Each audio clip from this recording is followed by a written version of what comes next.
Hello everyone, आप सभी का पीएस लीगल क्लासेस में हार्दिक स्वागत है। आज जो हम टॉपिक डिस्कस करेंगे वो है section 6 of the limitation act, that is legal disability. देखिए सेक्शन 6 क्या कहता है, एक बार सेक्शन 6 को हम रीड आउट कर लेते हैं, फिर इसको विद इलस्ट्रेशन समझने का प्रयास करेंगे। देखिए सेक्शन 6 क्या कहता है। सेक्शन 6 लीगल डिसेबिलिटी की बात करता है। तो देखिए जो टाइटल हेडिंग है, सेक्शन 6 की जो टाइटल हेडिंग है उसको आप ध्यान से देखिए। देखिए सेक्शन 6 डिसेबिलिटी की तो बात करता है, पर कैसी डिसेबिलिटी? Legal disability. कैसी? Legal disability. मतलब अन्य कोई डिसेबिलिटी का फायदा नहीं मिलेगा यदि वो लीगल डिसेबिलिटी नहीं होगी, यदि वो लीगल डिसेबिलिटी नहीं होगी। तो लीगल डिसेबिलिटी क्या होती है वो हम सेक्शन 6 में पढ़ेंगे और इनका मतलब भी समझने का प्रयास करेंगे। ठीक है, देखिए सेक्शन 6 कहता है where a person entitled to institute a suit. Entitled पर बॉक्स बनाइए या अंडरलाइन कर लीजिए। To institute a suit, suit पर भी अंडरलाइन कीजिए। और make an application for the execution of the decree, और application for the execution of decree पर भी अंडरलाइन कीजिए। Is at the time, at the time पर फिर अंडरलाइन कीजिए। From which the prescribe period is to be रिकॉग्न, रिकॉग्न का मतलब होता है चालू होता है तब से। सच person is a minor, minor पर अंडरलाइन कीजिए। इनसेन और एन इडियट, इनसेन और इडियट पर भी अंडरलाइन कीजिए। ही मे इंस्टीट्यूट द सूट और make the application with in the same period, with in the same period, same period अभी मैं समझाता हूं, अंडरलाइन कीजिए इसे भी। आफ्टर द डिसेबिलिटी है सीज्ड, डिसेबिलिटी समाप्त होने के बाद। As would otherwise have been allowed from the time specified therefore in the third column of the schedule। देखिए एक बार क्लॉज 1 थोड़ा सा समझने का प्रयास करते हैं, फिर एक एक चीज समझ में आएगी। तो सेक्शन 6 का क्लॉज 1 सिंपल सी एक बात कह रहा है कि यदि कोई व्यक्ति सूट फाइल करने के लिए एंटाइटल्ड है, और किसके लिए? एप्लीकेशन भी सिर्फ कौन सी? एग्जीक्यूशन ऑफ द डिक्री वाली एप्लीकेशन, सारी एप्लीकेशंस नहीं, सिर्फ एग्जीक्यूशन ऑफ द डिक्री वाली ही एप्लीकेशंस हैं। और जिस दिन उस सूट का और जो एप्लीकेशन है for the execution of the decree, जिसके लिए लिमिटेशन पीरियड फिक्स किया गया है, third column of the schedule, आप शेड्यूल खोलिए पीछे, उसमें थर्ड कॉलम में दे रखा है ना लिमिटेशन पीरियड हर सूट का और एप्लीकेशन का। ठीक है, तो जिस दिन से वो लिमिटेशन पीरियड चालू हो रहा है, the time from which the limitation begin to run, उसको बोलते हैं रिकॉग्न। उस टाइम लिमिटेशन पीरियड चालू होने के वक्त कोई व्यक्ति जिसको सूट फाइल करने का अधिकार है और application for the execution of decree file करने का अधिकार है, जिस दिन से लिमिटेशन पीरियड चालू हो रहा है उस दिन वो व्यक्ति क्या है? माइनर है, इनसेन है और इडियट है। तो उस अवस्था में वो व्यक्ति क्या कर सकता है? उसी सूट और एप्लीकेशन को क्या कर सकता है? बाद में जब उसकी डिसेबिलिटी खत्म हो जाएगी, मतलब माइनर से मेजर हो जाए, इनसेन और इडियट से साउंड माइंड हो जाए, तब वो उतने ही टाइम पीरियड में जो उसे कब मिला होता, यदि वो माइनर, इनसेन और इडियट नहीं होता, तो जो टाइम पीरियड उसके पास होता उतने ही समय में वो आफ्टर सीजेशन ऑफ डिसेबिलिटी वो व्यक्ति क्या कर सकता है? सूट और application for the execution of the decree file कर सकता है। चलिए इसको एक इलस्ट्रेशन से समझने का प्रयास करते हैं। देखिए कैसे, देखिए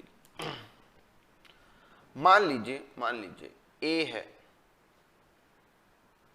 वो माइनर है, उदाहरण बताओ 15 साल उसकी उम्र है, 15 ईयर्स। ठीक है, 15 ईयर्स की एज पे उसे सूट फाइल करने का अधिकार मिलता है, तो उस वक्त वो क्या है? माइनर है। तो तब तो कर नहीं सकता। तो वो सूट कब फाइल कर सकता है?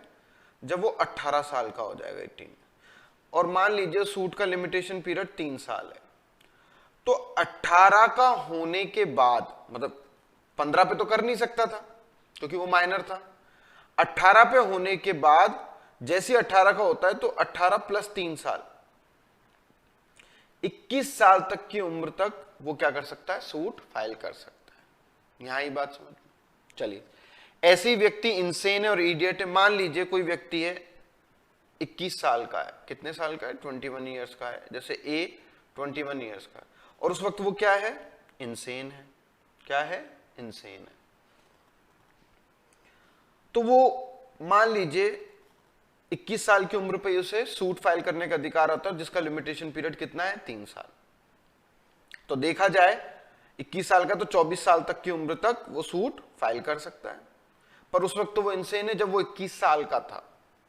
ठीक है, तो जब भी वो साउंड माइंड होगा, मतलब देख लीजिए इन केस वो हुआ 30 इयर्स की एज में। कब हुआ? 30 इयर्स की एज में। तो लिमिटेशन पीरियड कितना? 3 साल। तो 33 साल तक की उम्र तक वो सूट फाइल करता है, क्योंकि उसकी जो डिसेबिलिटी है वो कब सीज हुई? 30 इयर्स में। और इस केस में कब सीज हुई? 18 साल में। बोलो, आई बात समझ में? अब ये तो एक एग्जाम्पल से क्लॉज 1 समझने का प्रयास किया हमने, इनिशिएट लिया है सेक्शन 6 को समझने का। ठीक, तो उससे पहले एक प्रश्न उठता है कि साहब ये माइनर किसे मानने, इंसेन और इडियट किसे माने? तो देखिए, माइनर को लेके तो सबका क्लियर है। माइनर मतलब इंडियन मेजोरिटी एक्ट के अनुसार जो व्यक्ति 18 साल का नहीं हुआ है वो माइनर है। Person who has not attained the age of 18 years is a minor. पर इंसेन कौन है, इडियट कौन है? तो इडियट को और इंसेन को लेके सुप्रीम कोर्ट का क्लियर कट डायरेक्शन है कि देखिए इंसेन और इडियट में क्या फर्क है। तो सुप्रीम कोर्ट का साफ कहना है कि इडियट वो व्यक्ति है जो साउंडनेस, अनसाउंडनेस ऑफ माइंड कैसी है? परमानेंट इन नेचर है। कैसी है? परमानेंट इन नेचर है, वो इडियट माना जाएगा। साहब वो कैसे पता चलता है परमानेंट इन नेचर है या नहीं? तो समझिए,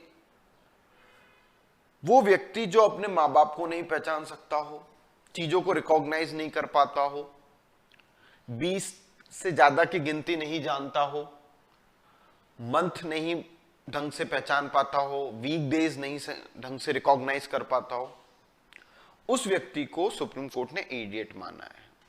और इंसेन किसे माना है? इंसेन का मतलब होता है टेम्पररी फेलियर ऑफ माइंड। हो सकता है सिजोफ्रेनिया हो, एपिलेप्सी, मिर्गी के दौरे आते हो, तो व्यक्ति क्या है? इंसेन है, इडियट नहीं है। बोलिए, तीनों शब्द क्लियर हुआ? माइनर, इंसेन और इडियट।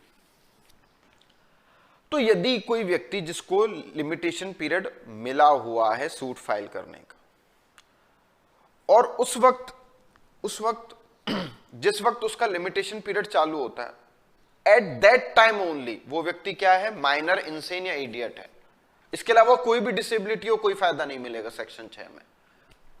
वो क्या है? Eight the time of beginning of period of limitation वो क्या है? माइनर, इंसेन और इडियट है। तो उसको उस वक्त सूट और application for the execution of decree file करने से माफी दे दी जाएगी। वो कब फाइल कर सकता है? जब उसकी डिसेबिलिटी सीज हो जाए, मतलब माइनर से मेजर हो जाए और इंसेन और इडियट से साउंड माइंड हो जाए।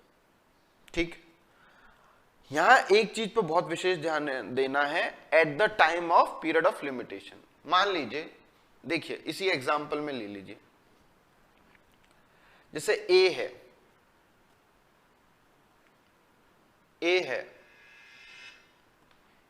वो कितना?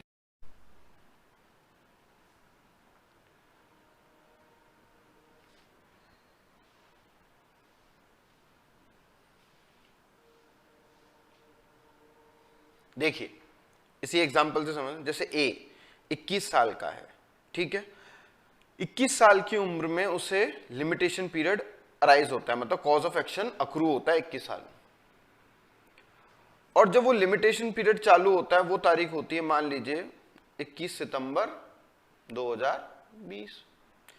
इस दिन ये व्यक्ति साउंड माइंड होता है और मेजर भी होता है, और इस दिन से उसका लिमिटेशन पीरियड चालू होता है। लिमिटेशन पीरियड कितना होता है? 3 इयर्स।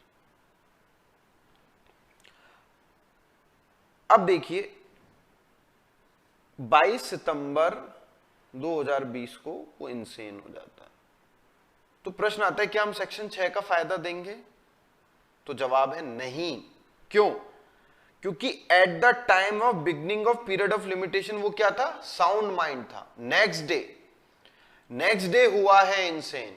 तो ऐसी अवस्था में सेक्शन 9 ऑफ लिमिटेशन बीच में कूद पड़ेगा। वो क्या है समझते हैं हम। देखिए क्या कहता है सेक्शन 9।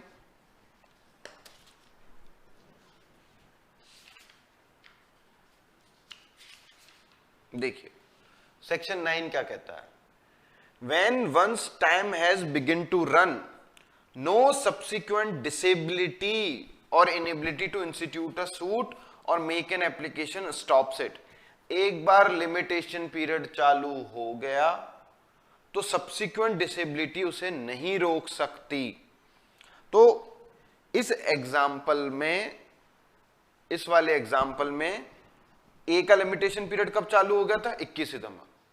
22 तारीख को हुई है सब्सिक्वेंट डिसेबिलिटी, मतलब डिसेबिलिटी उसे बाद में हुई है, तो फायदा नहीं मिलेगा। अब तो लिमिटेशन पीरियड चालू हो गया, उसे फाइल करना पड़ेगा सूट। ठीक है। अब एक चीज और है, कईयों के जो लेक्चर देख रहे होंगे उन बच्चों के भी दिमाग में आ रहा होगा, फिर सर ऑर्डर 32 की क्या वैल्यू रह जाती है? ऑर्डर 32 सीपीसी, उसकी क्या वैल्यू रह जाती है? समझिए, देखिए यदि आप माइनर हैं, इंसेन है, मतलब अनसाउंड माइंड है, और आप सूट फाइल करना चाहते हैं, किसमें? माइनॉरिटी की अवस्था में ही और इंसैनिटी की अवस्था में, तो उस पर कोई रोक टोक नहीं है। फिर ऑर्डर 32 सीपीसी के अनुसार आप नेक्स्ट फ्रेंड के थ्रू सूट फाइल कर सकते हैं। किसके थ्रू? नेक्स्ट फ्रेंड के थ्रू सूट फाइल कर सकते हैं। यदि आप नेक्स्ट फ्रेंड के थ्रू सूट फाइल नहीं करना चाहते तो सेक्शन 6 का फायदा ले लीजिए, आप डिसेबिलिटी सीज होने के बाद कंटिन्यू कर लीजिए, कोई दिक्कत नहीं। पर यदि आपने नेक्स्ट फ्रेंड के थ्रू सूट कंटिन्यू कर ली तो फिर सेक्शन 6 का फायदा ऑफ द लिमिटेशन एक्ट नहीं मिलेगा। बोलिए आई बात समझ में नहीं आई? क्लियर हुई मेरी बात? ठीक है। तो इसमें विशेष ध्यान क्या रखना है कि जो पीरियड ऑफ लिमिटेशन जिस दिन चालू रहा उसी दिन आप पागल और माइनर होने चाहिए। पहले माइनर थे, फिर मेजर हो गए और उसके बाद लिमिटेशन पीरियड चालू हो, कोई सेक्शन 6 का फायदा नहीं। जिस दिन लिमिटेशन पीरियड चालू हुआ उसके अगले दिन पागल हुए, कोई फर्क नहीं पड़ता। या जिस दिन लिमिटेशन पीरियड चालू हुआ उससे 10 दिन पहले पागल थे और लिमिटेशन पीरियड चालू होने से जस्ट एक दिन पहले सही हो गए, तो भी कोई फायदा नहीं, एट दैट टाइम ओनली। बोलिए आई बात समझ में नहीं आई? ठीक है। अब क्लॉज 2 पढ़ते हैं, फिर उसको समझने का प्रयास करते हैं। देखिए क्लॉज 2 क्या कहता है इसका? Where such person is at the time, such person से मतलब वही माइनर, इंसेन या idiot, is at the time, वही लिमिटेशन पीरियड जिस दिन से चालू हो रहा है, from which the prescribe period is to be recognised, affected by 2 such disabilities, affected by 2 such disabilities. तो 2 सच डिसेबिलिटीज मतलब कोई माइनर भी हो सकता है प्लस इंसेन भी हो सकता है। ठीक है। और where before his disability has ceased he is affected by another disability, मतलब उसकी एक डिसेबिलिटी खत्म होने से पहले ही दूसरी डिसेबिलिटी आ जाती है। ही मे इंस्टीट्यूट द सूट और make the application with in the same period, उसी लिमिटेशन पीरियड में फाइल कर सकता है सूट और एप्लीकेशन को। कब फाइल कर सकता है? After both disabilities have ceased, मतलब टोटल डिसेबिलिटी सीज होने के बाद कर सकता है। कितने समय में? As would otherwise have been allowed from the time so specified, उतने ही समय में जो उसे मिला होता जब वो माइनर, इंसेन या इडियट नहीं होता। तो चलिए क्लॉज 2 इलस्ट्रेशन से समझने का प्रयास करते हैं। देखिए मान लीजिए ए उसको right to sue for recovery of money, money suit file करने का अधिकार है। कब? At the age of 14 years accrue होता है। ठीक। कोई दिक्कत? कोई दिक्कत नहीं। तो वो सूट कब फाइल कर सकता है? जब वो 18 साल का हो जाएगा। पर क्या हुआ, ए को 14 ईयर्स की एज पे राइट टू सू अक्रू हुआ, पर 17 साल की उम्र में वो इंसेन हो गया। क्या हो गया? इंसेन हो गया। ठीक, तो ये क्या हुआ, एक डिसेबिलिटी खत्म होती, इससे पहले दूसरी आ गई। तो ये डिसेबिलिटी कब खत्म होती है? 18 पर। ये तो उससे पहले ही क्या हो गया? इंसेन हो गया। और इसकी इंसेनिटी रही कब तक? 24 साल तक की उम्र। तो जब वो 24 साल का हो जाएगा, तब से right to sue for the recovery of money का लिमिटेशन पीरियड चालू हो जाएगा। बोलो आई बात। इसी एग्जांपल में देखिए, मान लीजिए ए को 14 साल की उम्र पे सूट फाइल करने का अधिकार मिला, पर वो बाई बर्थ ही क्या था? इडियट था। तो भले ही 14 साल जो माइनॉरिटी है वो 18 पे सीज हो रही हो, पर यदि इडियट जो है, इडियसनेस है, वो कब खत्म होती है? उसकी 35 ईयर्स की एज पे खत्म होती है। कब होती है? 35 ईयर्स। तो तब से ही उसको right to sue for the recovery of money का टाइम पीरियड चालू होगा। बोलो आई बात समझ में? तो क्लॉज 2 भी हमें समझ में आया। एक बार हम सारे क्लॉज कर लेंगे, उसके बाद हम तसल्ली से एक बार 2-3 इलस्ट्रेशन करके देखेंगे, तो उससे हमें एक एक चीज क्लियर हो जाएगी। चलिए अब क्लॉज 3 देखते हैं, वो क्या कहता है? Where the disability continues up to the death of that person, his legal representative may institute the suit or make the application within the same period after the death. Underline कीजिए after the death, और इसके ऊपर very important mark कीजिए, as would otherwise have been allowed from the time so specified. कैसे? समझिए समझिए। यदि कोई व्यक्ति माइनर है ना, और या पागल है, ठीक है, इन केस कोई व्यक्ति माइनर है और उसे 12 साल की उम्र में सूट फाइल करने का अधिकार मिला, ठीक, तो कब तक वेट करना पड़ेगा? 6 साल और वेट करना पड़ेगा सूट फाइल करने। जब वो 18 का हो जाएगा तब करेगा, क्योंकि तभी उसकी डिसेबिलिटी सी। पर 13 साल की उम्र में मर गया वो, ठीक, क्या हुआ? 13 ईयर्स की एज में उसकी डेथ हो गई। तो जैसे उसकी 13 ईयर्स की एज पे डेथ होती है, तो उसके जो लीगल रिप्रेजेंटेटिव हैं, डेथ के तुरंत बाद से ही उसका लिमिटेशन पीरियड चालू हो जाएगा। मान लीजिए लिमिटेशन पीरियड उसके पास हो 10 साल का, तो डेथ होते ही 10 साल का लिमिटेशन पीरियड चालू हो जाएगा लीगल रिप्रेजेंटेटिव को। After the death of minor person उनको 10 साल में आना है। मतलब लीगल रिप्रेजेंटेटिव ये नहीं कहेंगे कि देखो साहब 12 साल की उम्र पे कॉज ऑफ एक्शन अराइज हुआ, 13 की उम्र पे डेथ हुआ, तो वो यदि जिंदा होता तो 18 के बाद भी तो उसको मिलता 10 साल का लिमिटेशन पीरियड। तो उसका जवाब है नहीं। यहां क्लॉज 3 में लिखा हुआ है आफ्टर द डेथ, डेथ के बाद ही चालू हो जाएगा, आप उसके मेजर होने का वेट नहीं करेंगे। ऐसे ही इंसेन और इडियट में कि जब सब यदि वो जिंदा होता तब सही होता, तो आपको पता है कि कब सही होगा, इसलिए इसमें आफ्टर द डेथ ही रखा है। बोलो आई बात समझ में नहीं आई? क्लॉज 3 भी समझ में आया। अब क्लॉज 4 समझने का प्रयास करते हैं। Where the legal representative refer to in subsection 3, जो क्लॉज 3 में रिप्रेजेंटेटिव सूट फाइल कर रहे हैं, is at the death of the person whom he represents, जिसको वो रिप्रेजेंट कर रहे हैं सूट में और application for the execution of the decree, death के समय वो खुद ही क्या है? Affected by any such disability. वो खुद ही लीगल रिप्रेजेंटेटिव हो सकते हैं, माइनर हो, इंसेन और इडियट में से कोई हो। The rules contained in subsection 1 and 2 shall apply. तो क्लॉज 2 और क्लॉज 1 का फायदा लीगल रिप्रेजेंटेटिव को भी मिलेगा। कैसे? देखिए देखिए देखिए, मान लीजिए एग्जाम्पल से समझते हैं, ज्यादा अच्छे से समझ में आएगा। देखिए, ए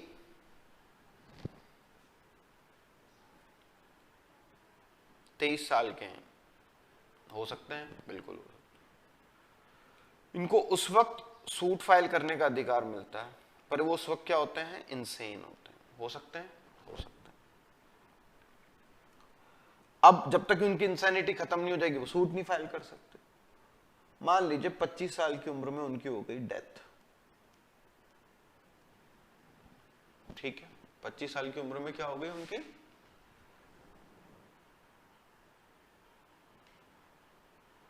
ठीक है। तो जब डेथ हुई तो उनका बेटा है बी, वो कितने साल का है, 12 साल का। तो बी को भी मिलेगा क्या सेक्शन 6 का फायदा? तो मेरा जवाब है हाँ। क्लॉज 4 देखिए कैसे। अब जब वो 25 साल के थे, इंसैनिटी के साथ ही उनकी डेथ हो गई थी, नहीं हो गई थी इंसैनिटी के साथ ही डेथ, तो बी उनका लीगल रिप्रेजेंटेटिव, पर वो खुद ही इफेक्टेड है डिसेबिलिटी से क्योंकि वो माइनर है। तो जब तक बी मेजर नहीं हो जाएगा, 18 साल का नहीं हो जाएगा, तब तक सूट फाइल नहीं कर सकता। जैसे ही वो 18 का हो जाएगा तो ए को जितना समय मिला होता है लिमिटेशन पीरियड का, उतना ही समय बी को भी मिलेगा 18 पे होने पे। बोलिए आई बात समझ में नहीं आई? आ गई। क्लॉज 4 तो समझ में। अब क्लॉज 5 देखते हैं। क्लॉज 5 देखते हैं। क्लॉज 5 क्या कहता है, देखिए ध्यान से। क्लॉज 5 कहता है where a person under disability dies after the disability ceases but within the period allowed to him under this section, his legal representative may institute the suit or make the application within the same period after the death as would otherwise have been available to that person had he not died. Had he not died. अब समझते हैं इसको, देखिए क्या कहता है। ये कह रहा है क्लॉज 5 कि यदि कोई व्यक्ति जिसकी डिसेबिलिटी होती है, ठीक है, पर डिसेबिलिटी तो खत्म हो गई और उसका लिमिटेशन पीरियड चल रहा है, ठीक, और डिसेबिलिटी सीज होने के बाद उसकी डेथ होती है, पर कब हो जाती है उसकी डेथ, जो उसका लिमिटेशन पीरियड है ना, उसी दौरान उसकी डेथ हो जाती है। तो उसके लीगल रिप्रेजेंटेटिव उतने ही दिन में सूट और एप्लीकेशन फाइल करेंगे उसकी डेथ के बाद, जो उसे मिला होता यदि वो जीवित होता। तो नहीं आया समझ में? बिल्कुल नहीं आया होगा, मैं मान रहा हूं। एग्जाम्पल से समझते हैं, अब भी एक झटके में समझ में आ जाएगा। देखिए देखिए, ए है, इनको 15 इयर्स की एज पे सूट फाइल करने का अधिकार मिल सकता है, ठीक है। कब फाइल कर पाएंगे सूट? क्योंकि उस वक्त माइनर है तो डिसेबिलिटी सीज हुई नहीं। 18 साल की उम्र पे उनकी डिसेबिलिटी सीज हो जाएगी, ठीक। और उस सूट का लिमिटेशन पीरियड मान लीजिए 12 इयर्स। कब है? 12 इयर्स, ठीक। 18 के हो गए, 18 के होते ही 12 इयर्स का लिमिटेशन पीरियड चालू हो गया। ए की 20 इयर्स पे डेथ हो जाती है, सही बोल रहा हूं, 20 इयर्स पे डेथ हो जाती। कब हुई है? After the cessation of disability, ठीक, डेथ हो जाती है। अब यदि वो जिंदा होते तो कैलकुलेशन के हिसाब से उनके पास कितना टाइम बचा होता? क्योंकि 12 साल था, 2 साल तो आपने वेस्ट कर दिए, सूट फाइल नहीं गई, तो 10 साल ही तो बचा, रिमेनिंग 10 इयर्स।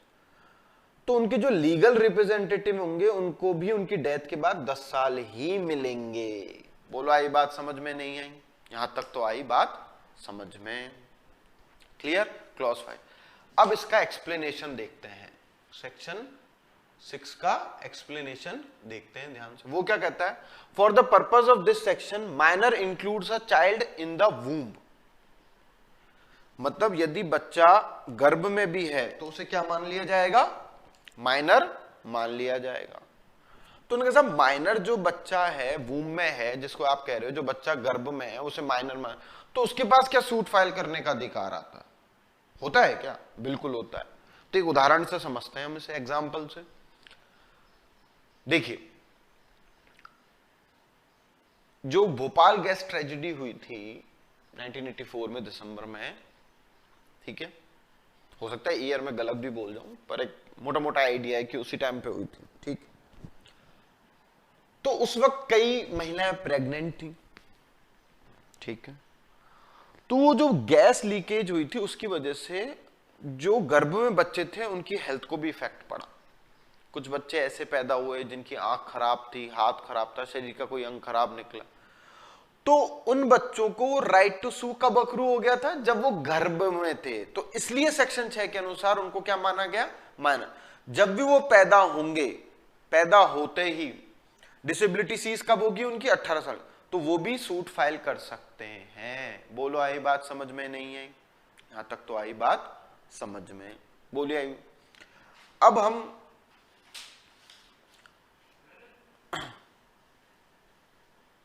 अब हम इसे क्या करेंगे?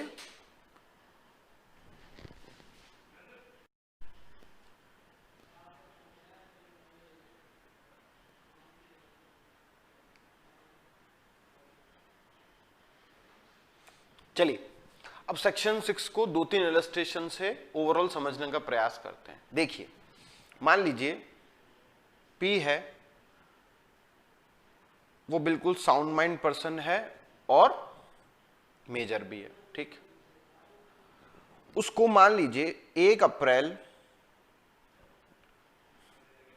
1989 को कॉज ऑफ एक्शन अराइज होता है, right to sue for the recovery of money, और 2 अप्रैल को वो क्या हो जाता है? इंसेन हो जाता है। क्या हो जाता है? इंसेन हो जाता है। तो क्या हम उसे फायदा देंगे? नहीं देंगे, क्योंकि इस अवस्था में सेक्शन 9 बीच में कूद गया। चलिए एक इलस्ट्रेशन और देखते हैं।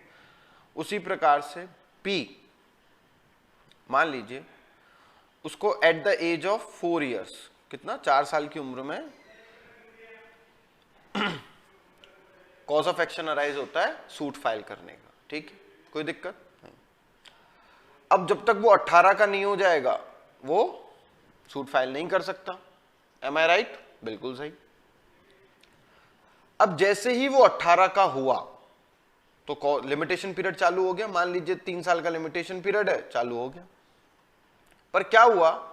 19 साल की उम्र में वो इंसेन हो गया। क्या हो गया? इंसेन हो गया। तो क्या आप उसे फायदा देंगे? तो उसका जवाब है नहीं, क्योंकि एक बार लिमिटेशन पीरियड चालू हो गया तो सब्सिक्वेंट डिसेबिलिटी उसका फायदा नहीं देगी। बोलो आई बात समझ में? ठीक, फिर एक और एग्जांपल से समझते हैं। मान लीजिए ए है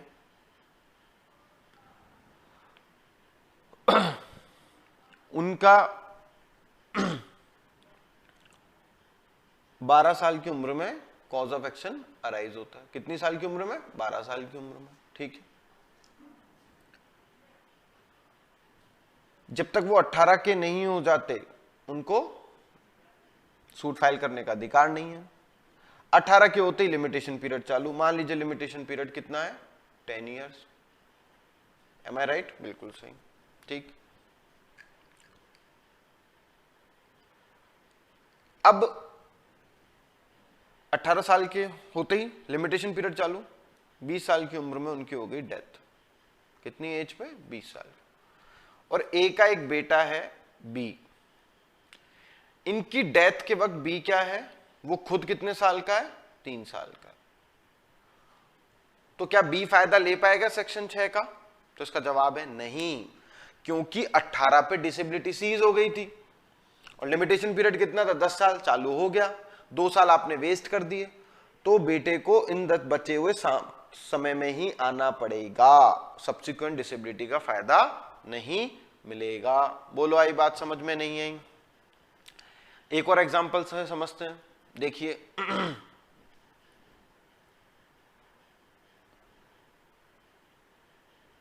मान लीजिए उसी प्रकार से देखिए